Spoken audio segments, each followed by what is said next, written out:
The Stage Door Show, celebrating the independent artist. With your host, Dave Hondell.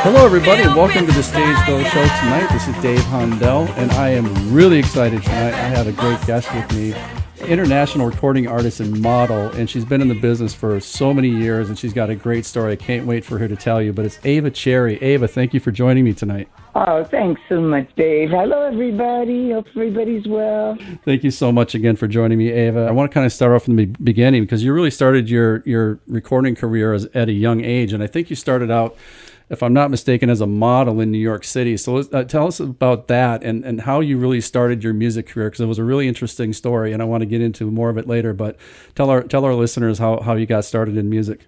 Well, I mean, I started out as a model. I'm from Chicago, and I started out in modeling in Chicago, doing print work and things like that. And I worked with, some well-known photographers. Like here in Chicago, Victor Skrybnevsky is a very well-known classic photographer. I worked with him.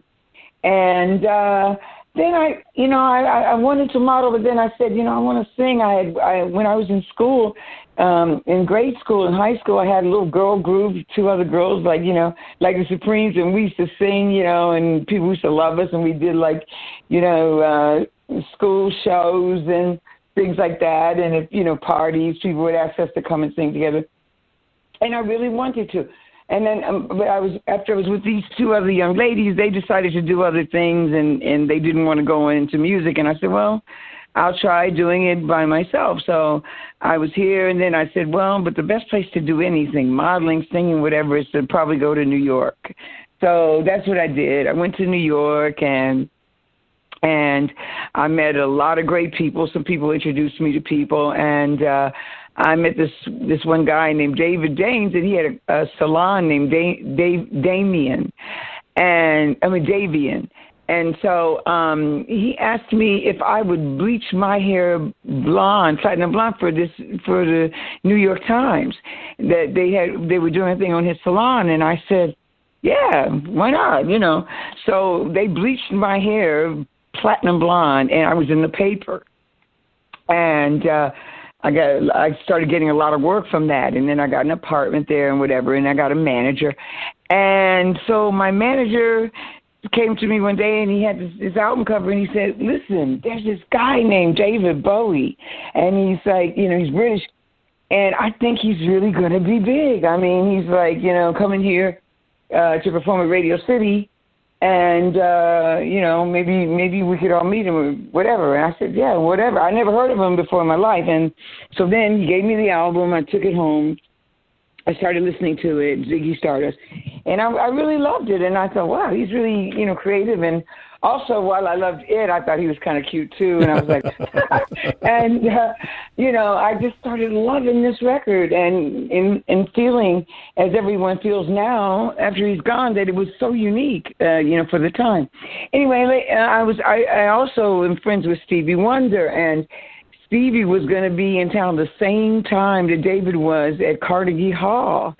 And Stevie had said to me, well, after we finish doing the show, we want to do a party. Where should we do the party, guys? And I said, well, why don't you guys do it in my club that I work at, this discotheque called Genesis, a real upscale club. And so he goes, okay. So his people put it together. And the next thing you knew, after the show, it was an incredible success for Stevie. We were in the club, and Stevie was greeting everybody, and, we were downstairs, and it was Aretha and Gladys and everybody, People Bryson, just everybody. We were all down there. So I'm down there. I wasn't working. My boss didn't make me have to work that night, and I was just partying and whatever. And my hair was still platinum blonde. So my manager comes over to me and he goes, "You're not going to believe this." I said, "What?" He goes, "You know that guy David Bowie? I gave you his record. He's over there on this side of the room." I'm like, "What?" I was like freaked. I was like, "No, are you kidding me?" He goes, "I'm going to go get him. I'm going to introduce you to him." Right? So he goes over, and David comes over, and he was just gorgeous. He had this electric blue suit on with this high red hair, and he goes, "Hello," and he was so British, such a gentleman, you know. It was like, it was wonderful. I couldn't believe I was seeing him, right? And he looked 3D because he had on these electric clothes and the hair. He said, "I love your hair." And I said, "I love your hair too," right? So I had platinum blonde hair. He had, bright red hair. And so anyway, we were, having a nice time. And then Stevie started singing. Everybody started singing in the room, all the celebrities that were there. And I was singing too. And he goes, "Are you a singer?" And so I said, yes, even though, guys, I wasn't a professional singer yet. I mean, but don't ever say no if you think you can do it, That's right. If you can do it, say yes every time. So I said, yes. I said, but he says, "Well, listen, I'm getting ready to do a tour in Japan, and I think you could work into the show really well." And I said, "Really? Me?" He goes, "Yeah." He goes, "So let's talk about it tomorrow. I want to introduce you to my manager. Meet me at RCA. You're going to have to audition for it, blah, blah, blah." And I said, okay. So the next day I went to RCA, and I met the Spiders from Mars, and I auditioned for his manager, and his manager said, yeah, really good. Let's take her. And so David says to me, "Okay, well, I'm going to go away, but in a month's time, and I'm going to send you the albums, and in a month's time is when we're going to do it." And I said, "Well, yeah, but that means I'm going to have to go back to Chicago to say goodbye to my parents before I go." He goes, "Okay, whatever. I'll send everything there." So I quit my job. I left out of my apartment. Wow. How old were you, Ava, at the time? Oh, like 17 and wow. I know. It was like I was going to be 18 but 17. So I quit my job, right? He says to me, I'm going to, so he takes me out to dinner, and just an incredible time, listening to the music and just saying to myself, I never met anybody quite like him. So anyway, he left me, and I came to Chicago here, and I'm waiting for them to send me the ticket, and I was here for 3 days, and a telegram comes and goes, "Miss Cherry, so sorry, David is ill and cannot do the tour, and so we have to cancel it. But we'll come back to you at some point." And I'm like, "What? You come back to me at some point?" I know, but it's not going to work. I mean, I was like, my whole life was destroyed for that moment because I'd given up my job in my apartment, and I was happy in New York. Man. You know what I'm saying? So then I said, "Oh, no," and I was so depressed. My mother said, "Oh, my God, this is terrible." And I was back home, right? And so I said, "Okay." But I had remembered that I had been asked by this guy in the winter, would I like to go to visit him in the south of France, in Monaco, in the summer? And I was like, I don't think so, because the guy was like much older. He was an older guy, and I wasn't attracted to him really. And I said I didn't want to do it. But when that happened, I said, maybe I got to get to this guy, David Bowie. I got to get to him. I got to let him know he couldn't just leave it like that. You know what I mean? Like, he might have come back to me sooner. He might have come back to me, but who knew when, So anyway, I told the guy I was going to come. He sent me the ticket to Monaco, and I'd never been to Europe in my life. And I just flying in to Monaco. I don't know if you've ever been there. No. It is the most beautiful city, in one of the most beautiful cities in the world. I mean, just beautiful. Wow. I was like, oh my God. The plane lands. And so I'm hanging out with this guy that I really don't like that much, but it was a mean swing. So he's talking to me. I'm playing David's record every day. So why do you keep playing this guy, David Bowie? I said, because I'm going to be with David Bowie. I'm going to sing with him. He was like, okay, but he was a little bit jealous. And well, not to make a long story short, I was there for a while, and then I was unhappy. He goes, you're not really happy here. And I'm like, no, I want to go. I got to find David. Yeah. I was like, I know it was fate because I was so obsessed with it. He just wouldn't leave me. And I went to Europe with $200 in my pocket. Wow. And it's all I had, you know. I mean, I got there. So then when the guy said to me, well, you're not happy, I said, no, I'm not really. He goes, okay, well, then you should go. And so I said, well, I need you to give me 1,000 francs so I can go to Paris.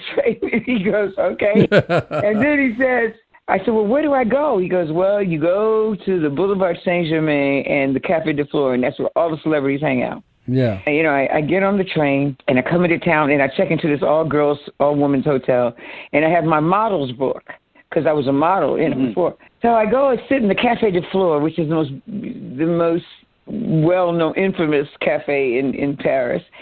And I sit there, and I'm looking around, and I go, yeah. Does anybody speak English?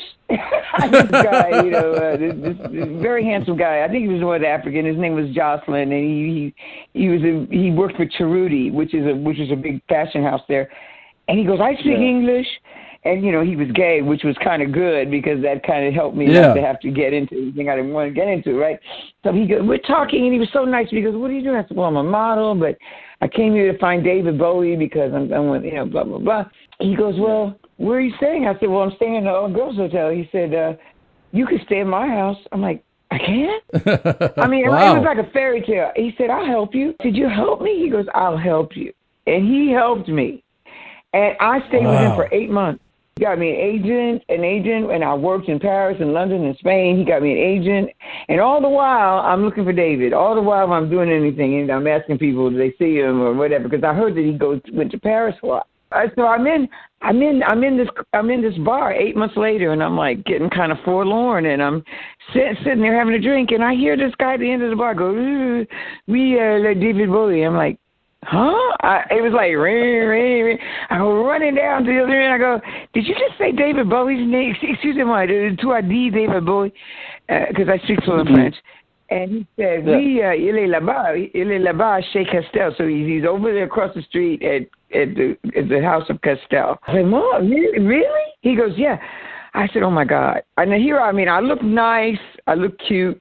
But Castel was a very upscale, you know, dripping in diamonds, da-da-da. I didn't care. I went running over there, and there was a spiral stair that you go down, and I'm looking down this stair, and David's, his bodyguard sees me, Stewie, and he comes over to the stairway and goes, Ava, what are you doing here? I came to find David. He goes, oh, my God. He goes, the governor's really going to be surprised by this. He calls him the governor, right? Because I'm going to give him a piece of my mind. So he says, come on. So he takes me over there. And David's talking to this woman who's dripping in diamonds and pearls, right? He's talking. He's not looking forward. And I'm standing in front of him. All of a sudden, he turns on and he sees me. He goes, Ava, what are you doing here? I came to find you. You couldn't just leave me like that. I said, we had such a wonderful time. You couldn't just leave me like that. And I had to find you. He goes, you came all the way over here to find me? I said, yeah. He goes, wow. Wow. He says, sit down. So then he was talking to this girl, and all of a sudden he says, good night. And he takes my hand, and we walk out and get into the limousine. And that was the beginning of the most romantic, one of the most beautiful times in my life. Yeah, you know, and I got to tell you, I read in Billboard magazine an interview you gave, and you said that David Bowie was your first love. Yeah, I'd had a few boyfriends, but he was the first man that I really fell in love with. And I think the reason being was because he was acting as my mentor as well, and he would do things for me and try to plug me in and stuff. And I loved him for that. I loved him that he was trying to help me when he knew I was trying, that I did, you know, want a career and have a career. And, you know, I just saw him as somebody who was trying to help me to, you know, to do that. And he was so romantic and so, you know, just a really sweet guy, you know. I mean, before all the whole drug period and all that, he didn't even do drugs. He didn't do drugs. He might have smoked some hash or something like that, but it wasn't drugs. And then, so that's what, I mean, I just fell in love with him. I still love him now, even after all these years. I mean, yeah, I mean, talk about the 70s, because the 70s, interracial relationships, how was that viewed in the entertainment business, being, you guys were together for a time? Yeah, I got to tell you something. Never, ever had a problem.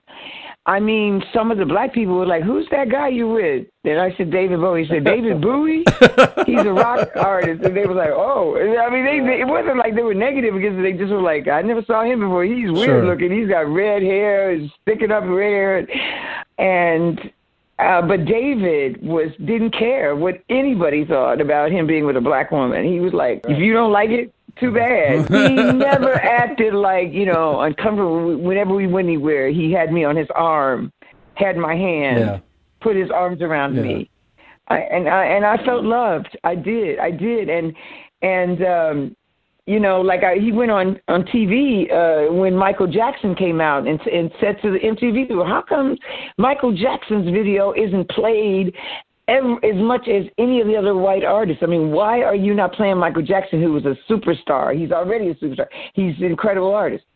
And he razzed the guy, and the guy didn't really know what to say. But I'm just saying, David didn't have a racist bone in his body. He was really just, whoever came in with something like music or art or something to contribute that was beautiful, he was willing to accept, which is why I think that he was accepted by everybody, LGBT community and everyone, because they saw him. I had people tell me, I was gay, but I hadn't come out, and he made me feel like I could come out and that I could be myself. Yeah, pioneering. It really is in that time frame. He was a pioneer. But what I'm just saying is he had all these qualities. I mean, when you think during that time it would have been really racially high-powered, intense, he calmed it all down. Like, I'm going to do what I want. If you don't like this, then you don't have to support me. You don't have to be around me. You don't have to be any of those things. That's beautiful. That's beautiful. I love to hear that. And when David decided to do Young Americans, he was saying to me, I mean, it was our decision first in London. He was like, I want to do it, because he was like, he just loved Aretha. He loved Michael Jackson. He loved, Marvin Gaye. He loved all these black artists. And we would play him all day long. He'd go, "Oh man, I'd love to sing like that." And he said, "Well, where can we go to find a soul band?" And I said, "We need to go to New York. We need to go into the Apollo."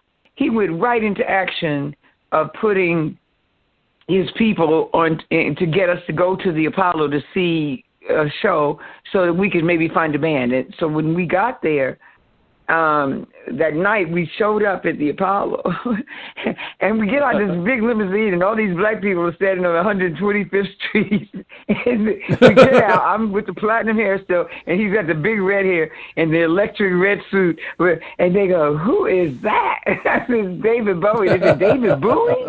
I said, "David Bowie." They said, "Wow." Like that, right?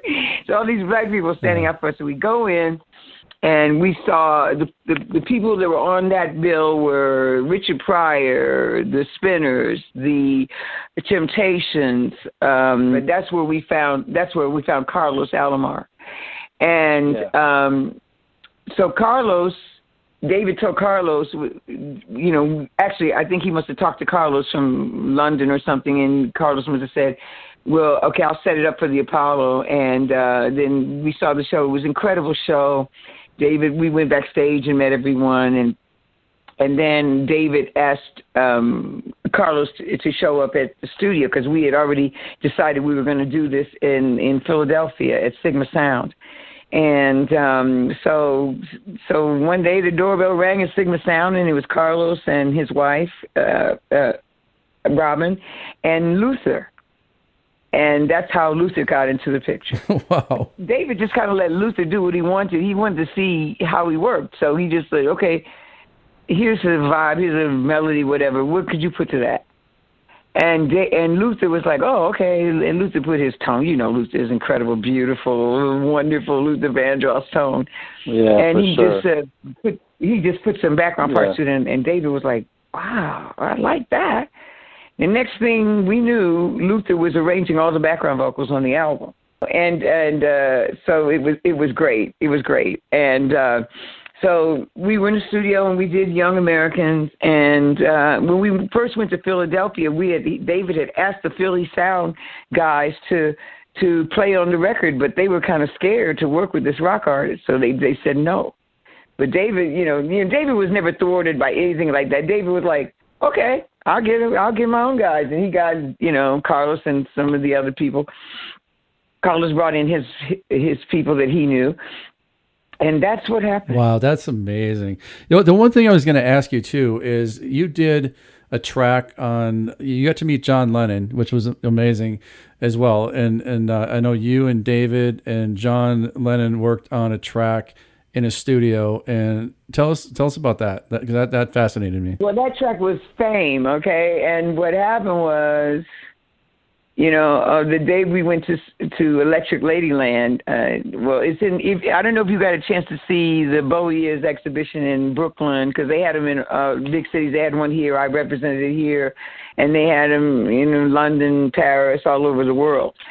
And so David said, oh, I'm so excited. David had written in his diary, and it was in the Bowie exhibition. In his diary, he said, today I introduced Ava to a Beatle, John Lennon. I'm going to introduce Ava to a Beatle, John Lennon, and when we go to Electric Ladyland to record Fame. And that's what it said on the paper in the museum. And I hadn't even seen it. Well, it was just the coolest. So we're in the studio getting ready and setting up, and David turns to me and he goes, man, I love John Lennon. I hope he wears those. I wonder if he still is going to wear those granny glasses. So the doorbell rings, and there's John with the granny glasses. Okay, the granny glasses on. And David turns around and looks at me and goes, oh, my God, he's got the granny glasses on. And I'm telling you, I knew David Bowie for a long time, at least 7 years, and he never, ever was that excited about anybody except John Lennon. John he admired John, and I think he felt like John was somebody that he was like his mentor, a mentor of sorts. They became really good friends. And Yoko was wonderful. She was wonderful. And I understood why they didn't like her so much, the rest of the Beatles, because she was women's lib, because she was for women's rights. And then I only knew that because when I started talking to him, we went to dinner and everything, I could hear all the women's rights stuff coming out of her mouth. And I said, oh, there it is. That's why they were saying she was this, she was that, whatever, because she spoke for herself. And John loved her. John worshipped the ground she walked on. And so he comes in, and John was like, they were getting ready. Yoko comes in with a great big tray of sushi, and she goes, okay, have a good lunch, goodbye. And she left. That was it. It was just wonderful. And then and then I remember John playing Across the Universe on 12-string, his song, and David was going to sing the lead, and John goes, oh, I'm having such a great time, it's such a wonderful time here. I'm having such a good time in the studio in a long time. And David said, really? Wow. He goes, oh, mate, it's really fun, And David was just like chuffed. Oh, he was like, wow, John's enjoying himself in my session. I can't believe it. So then they put a Fame, and so all John had to do was Fame. That's all he had to do. David was Fame, and then John go Fame, right? And at the end they go Fame. That's me in there with John and David. Wow, that's awesome. Now you're actually producing a film about your time with David Bowie. So tell us about that. And when David died, this director came to me, and she just directed that came out 3 months ago, the Clark Sisters story for who did she do that for? She did it for a big network, not HBO. Lifetime. And her name is Christine Swanson, and she did the Clark Sisters story. She emailed me when David died and said, Ava, I read what you did in Billboard and whatever about your relationship with David, and would you consider doing a film about your time with David, about your life with David? And I said, yeah. I mean, really, we talked about this from 2016, 2017. So it's been like 3 years or something, and we've been talking about this. And so she said, I really think, she said, but I don't want to do the story. I want to do the film about David. I want it to be from your point of view, because what I'm doing right now is I'm working on women that worked with great artists, women that had a contribution to great artists. And she said, you are definitely a candidate, because a lot of people don't know exactly what you did, that you were part of that pop culture, that he had you as a confidant and asked you, should we do this? Should we go do a solo album? Where should we do it? Blah, blah, blah, da, da, da. And I said, yeah. I said, yeah. So we started working on talking about it. And now we're like, getting ready to, as soon as we can get ramped down on the virus, we're going to we started shooting some of it, but we couldn't get everything done because of people's schedules. Oh, I can't wait to see that. That's going to be an amazing. Just listening to your story is just mesmerizing to me. It's awesome. We have a lot of people that listen to our show that are independent artists, either singers, actors, musical theater people, and just really, from your vast experience. I mean, you've been in the business for so long, and what kind of advice can you give some of our new people out there, that are artists that are looking to do this as a career? Yeah, you precious ones coming up, you precious loves coming up. Listen, you just believe in yourself.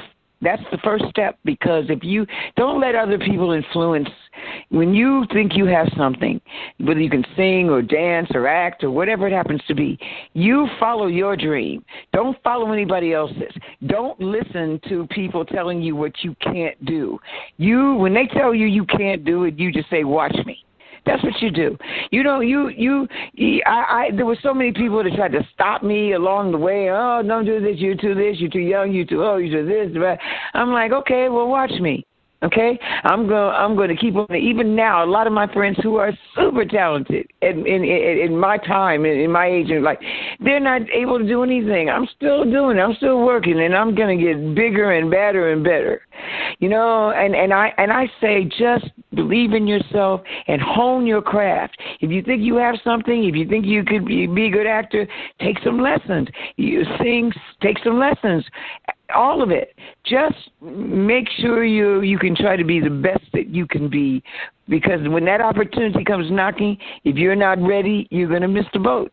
So you never know when it's going to come knocking. That's the whole thing. So I just say, just believe in yourself, and don't be influenced by what other people say. Just give them the hand and show them the hand and say, look, talk to the hand. That's what you do. That's incredible advice. Thank you so much. That does. We have a lot of celebrities like yourself on our show, and I hear the advice, and I get the messages from our listeners afterwards, and they're just so appreciative of the advice, because you all are the true professionals that have done this for so long, and your advice goes so far. So thank you so much for that. Oh, no problem, man. I feel so good when I talk about this now, and I have so many friends, little young, really, in their 20s and whatever, who are trying, and I try to help them in every way I can, because this is a rough business. And when I first started in it, I didn't really deal with the legal, and I got screwed a lot of times in the legal part of it. But now I know this business from the bottom up. And so I just, if I can help in any way with somebody, seeing their dreams come true, I certainly would do that. But all I say is that you've got to have that confidence in yourself, because people see confidence. If they don't see it, then they don't gravitate towards it. But you've got to exude it. So just keep on believing. Just keep on believing. I doubt whether there's people out there that keep on pushing that don't have any talent. If somebody's telling you you do and you don't, well, they're not a good friend, But if you've got something and your friends are going, don't give up, don't give up. I'm telling you, don't give up on yourself. Invest in yourself. Even if you got to spend a little bit of money to get your demos done, to get your, your voiceover tapes, whatever it is you're doing, you've got to spend some money to make money, and you've got to invest in yourself sometimes too. That's amazing. Thank you so much. Testify Love. I want to talk about some of your music, some of your amazing music. I saw your music video to Testify Love, and I really fell in love with it. It was great. So talk about some of your new music, but Testify Love, where did that come from, and what was the motivation for that one? Well, the motivation really was that it came out in the beginning of the pandemic, which none of us were expecting to be like this. And I said, listen, I mean, people want to talk about loving each other. There's too much hate, guys, too much hate. We've got to get together. We've got to come together. We're a great country. We're a great nation, but we need the right guidance, and we don't need anybody pushing hatred. We don't. It's about love. And I said, I want to make this song not just about intimate love, but about universal love. Love for your parents, love for your dog, love for your friends, love for the world. Hear me when I say it's what I learned in younger days, when I tried hard not to cry, when I thought I lost my way. I found out every time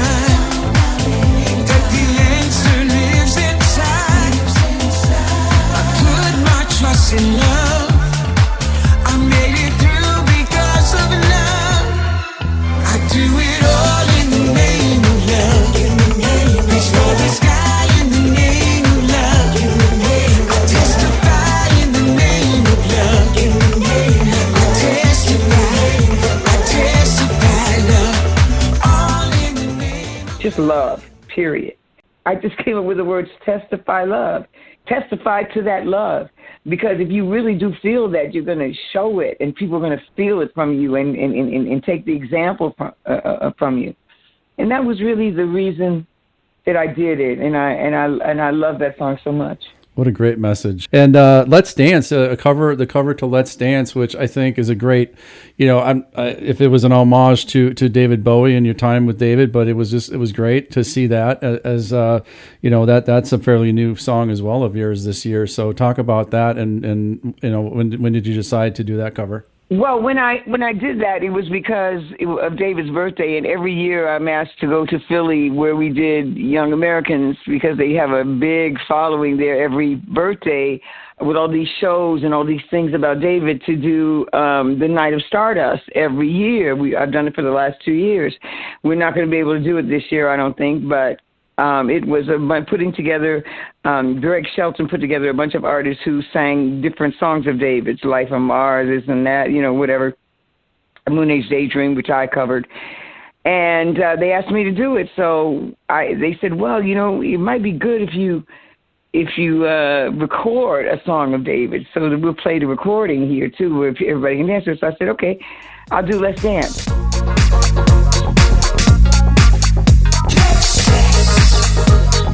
Put on your red shoes and dance the blues to the song that's playing on the radio. Wild color lights up your face. Sway through the crowd to an empty space. And if you say run, I'll run with you. And if you say hide, we'll hide. 'Cause my love for you could break my heart in two. If you should fall into my arms and tremble like a And I just loved it. I just love doing it. I love doing covers of David. It's amazing. It really is. And and I'm going to let you announce your new single that you're dropping this weekend. So go ahead and announce to my listeners what you have coming in tomorrow. 2 things going on, guys. From 1980, my very first record when I was a kid, okay? that was produced by Curtis Mayfield and Bobby Eli, and they as a matter of fact, Curtis Mayfield produced 2 songs: "Love Is Good News," which is a ballad, and "You Never Loved Me," which became sort of a disco classic. And that just came out today, and that's on a reissue album. It's live streaming, Spotify, Apple, Amazon, everything. You can get it on every medium. Ava Cherry, "Ripe" is the name of the album, and it's a reissue. And I'm just gonna say my favorite songs, which you might feel would be "Love Is Good News," "You Never Loved Me," maybe "Where There's Smoke There's Fire." There's a lot of R&B, real R&B. If you really like R&B and dance, that's what's on there. But I'm releasing tomorrow another single on the same. You can get them on the same Spotify and all that, called "In My Soul." Yo, this is Ava C.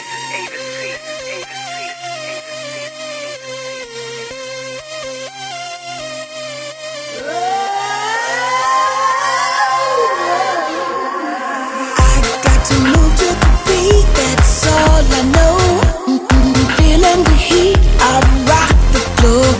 Feelings I can't control. Music's just in my soul. Music's just in my soul. Music's just in my soul.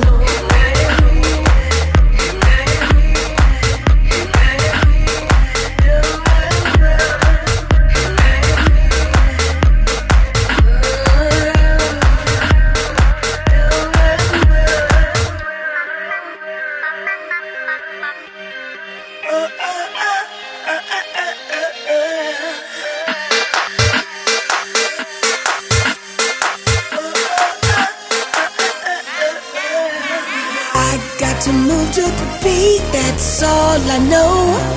I'm feeling the heat, I rock the floor. Feelings I can't control. Music's just in my soul. Music's just in my soul. And there'll be a video up of that too, like by Monday. So that's awesome. Everybody go out and get her music, all streaming platforms, guys. I mean, watch her videos on YouTube. Ava Cherry, I cannot thank you enough for joining us tonight on our show. It's been just a great storytelling, just amazing life. And anyway, good luck with your new music, and I hope to talk to you soon.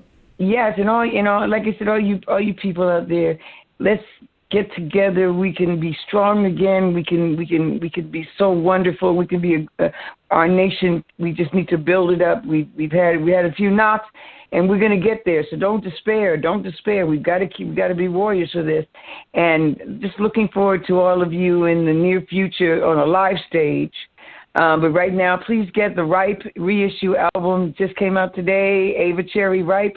And then tomorrow it will be In My Soul. It's a single, okay? And the video to follow. Ava Cherry, everyone. Thank you all for listening to the Stage Door Show, and have a great night.